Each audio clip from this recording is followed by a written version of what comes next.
Welcome back to Inspiredsiren. Today we are going to be doing a Let's Talk Books, and we are going to be talking about the book The Snowchild. And that book is by, forgive me if I'm saying this wrong, but Eowyn Ivey, I believe is the name.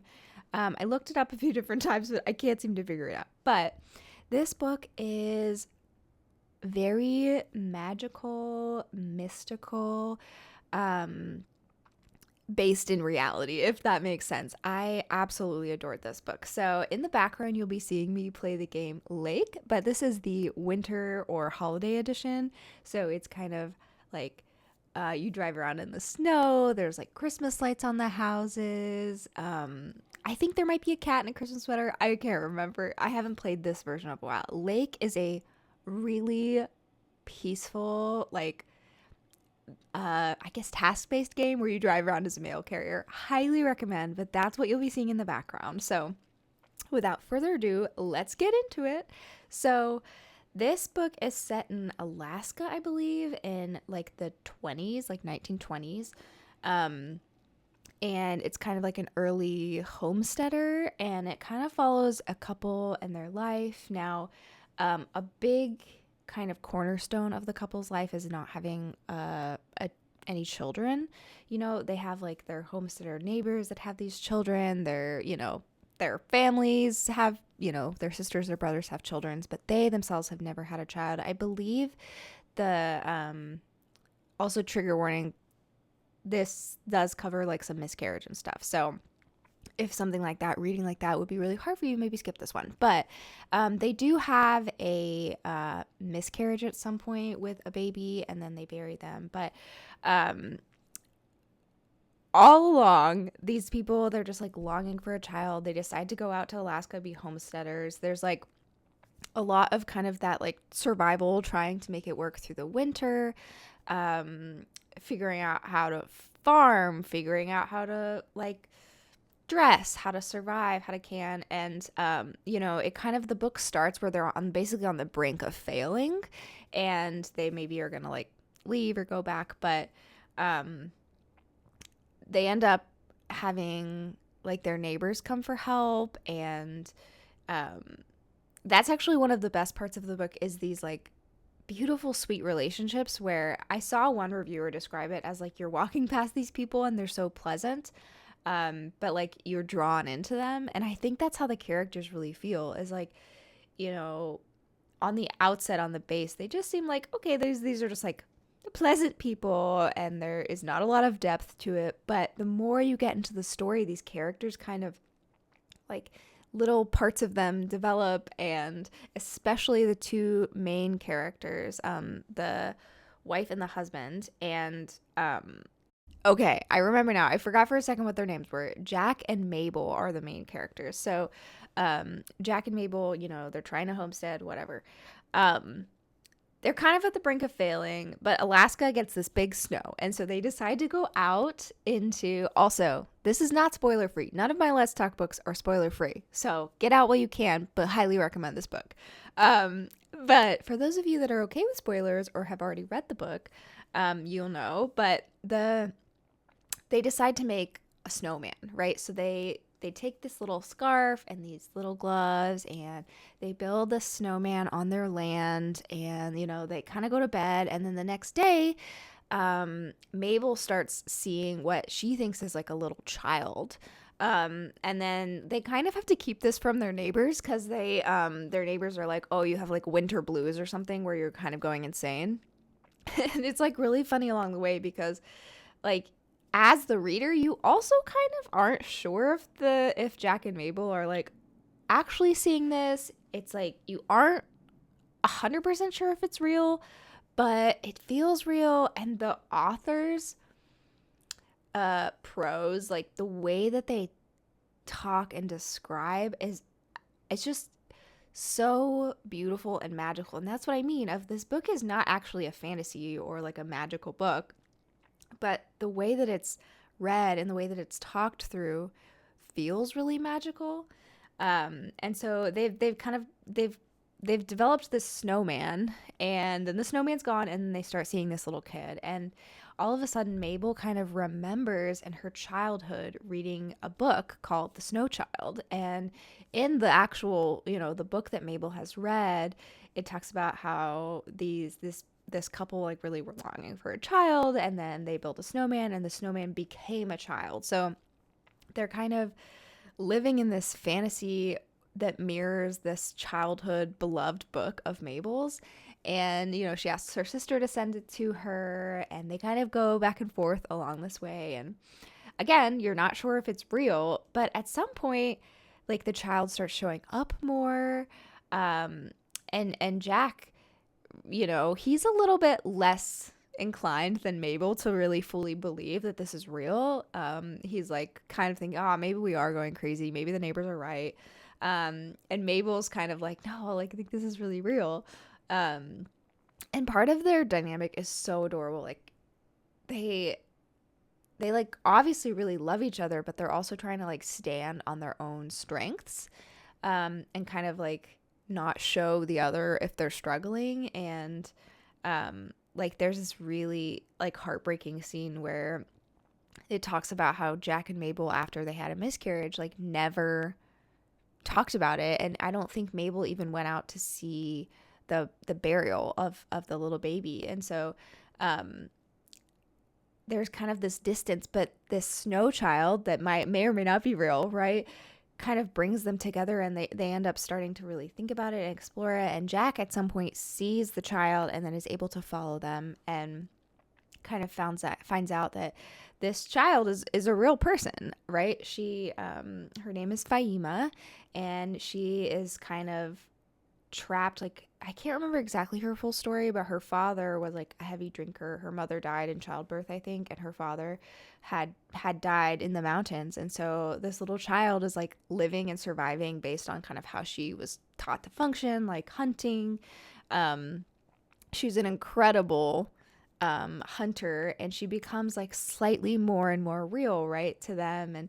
And Jack finds out, okay, this is actually a real child, and she actually, is kind of suffering and having all this trauma. And Mabel kind of continues to live in this, this is our snow child that came to life. And so Jack is a little bit trying to keep the reality from Mabel because he doesn't want to crush her. And Mabel is struggling on and off with, okay, like they're kind of getting closer to the kid, and Faima starts maybe coming inside, but there's these beautiful scenes where you can tell that she's kind of from the mountain, right? Where she, she wants Jack and Mabel invite her into their cabin, and Faima starts like getting sweaty because she's like out of the snow and out of the mountains. And so at some point, right, the summer starts coming, and Faima says she's going to leave. She moves with the snow, which follows the kind of the snow child book that Mabel had in her childhood. But Jack knows that she's real. So Jack is like, okay, like that's weird. She's just like leaving. Where is she going? But Mabel like knows she's going to come back. And so it's this like integrate, that's not a word. What am I looking for? I can't remember the exact word, but it's like this play between Jack understanding reality a little bit more than Mabel, but also like trying to keep it special and mystified. And Mabel is like totally living in this like imaginary world and like accepting that. And then at some point Jack has to tell Mabel like, yeah, like, okay, this is not a snow child. This is a real child. And they kind of end up going back and forth about trying to get Faima to go to school, trying to get Faima to stay through the summer instead of leaving every time the winter's over. And, the neighbors come back and forth, and everybody's like kind of making fun of Mabel because they're like, Mabel, you're like making these crazy stories up in the winters. And Jack's not like standing up for her. At least not at that point. And their neighbors are like, okay, you guys are crazy, but we still really love you. And then they form all these like really beautiful friendships with the neighbors and the neighbors' kids. And Jack ends up having an accident and breaking his back, and so his neighbors send their son, and then they all work together, and then the son of the neighbor eventually sees and meets Faima and basically falls in love with her. They're kind of the same age at this point. They're, I think, like, in their teens, in early 20s, right? And so they fall in love, but then Faima leaves again, right? And so the neighbor boy and Faima are just kind of like also doing this dance, and all along the book, like, there's just these like little window scenes, almost like movie, where, like, one that really comes to mind that was just this powerful scene of the neighbor boy is like out hunting. He's trying to find a wolverine or something. And he sees Faima. This is actually, I think, the first time he fully sees her. And Faima is dressed in this white coat. She has blonde hair. She has like crystal white skin. She's covered in snow. And he sees her kill this gigantic white bird. I can't remember what kind of bird it was. But it is like this massive bird compared to Faima's size and shape. And like, he's watching in awe, and he's like, oh, she's gonna die for sure. This bird's got like, I can't remember. It was some sort of crazy bird. I might have been real. I don't know. The birders out there, tell me if there's giant white birds that could overpower a teenage girl. I feel like they could. But side note, I went to Australia one time, and there was a massive pelican, and I actually legitimately was like, this thing could kill me for sure. Anyway, back to the book. Faim is kind of like struggling with this bird, and then she ends up killing him and like using the feathers to craft this really beautiful garment. But I think that's the moment where the neighbor boy, I can't remember what his name was, he just like falls in love with her. And then you just kind of follow this life. It's like one of those books that's peaceful and everyday but interesting. You follow their life, and then Faima ends up falling in love with this neighbor boy, and they're gonna have a baby, and then Faima has to almost like tame herself. She's been living in the wilderness, always in the snow, always in the mountains, and she wants to try and sacrifice that for her baby. And I think like these are some moments where Faima really struggles. Okay, is there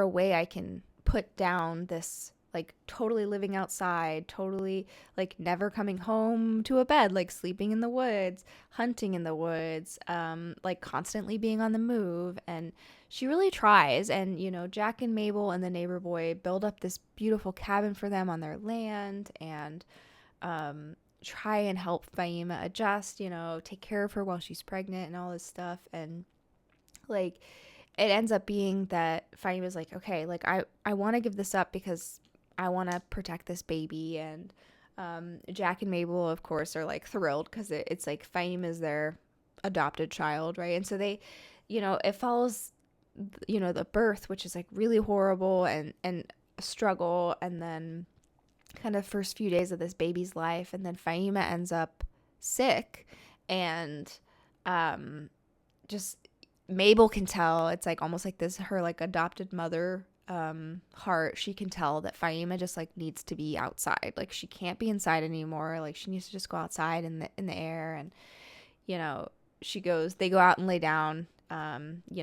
Jack and the neighbor boy take care of the baby, and then Mabel and Faima go and like lay on all these like beautiful furs, and they're cozy and they're warm while they're outside. And Faima starts to feel better, and then they all fall asleep, and the next morning Faima is gone, right? And I think like the book it keeps going for a little bit, but I think like the main piece is that Faima can't be tamed. She is a snow child. She is she wanted to love this baby. She wanted to live this life, but she just couldn't. Like, that was just not her. So that's kind of, how it ends. That's the basic plot or whatever. But the some of the best things about this book are the imagery and the way things are described, as well as the characters. It's so hard to explain, but when there's this like they are simple characters and simple people, and they're living this, I mean, like a homesteader in Alaska in the 1920s, like doesn't sound like extremely interesting to me. As book really surprised me. I did actually, this is one of those books that I picked because like I just read it on a list somewhere and I thought, okay, I'll give it a try. I kind of went in blind.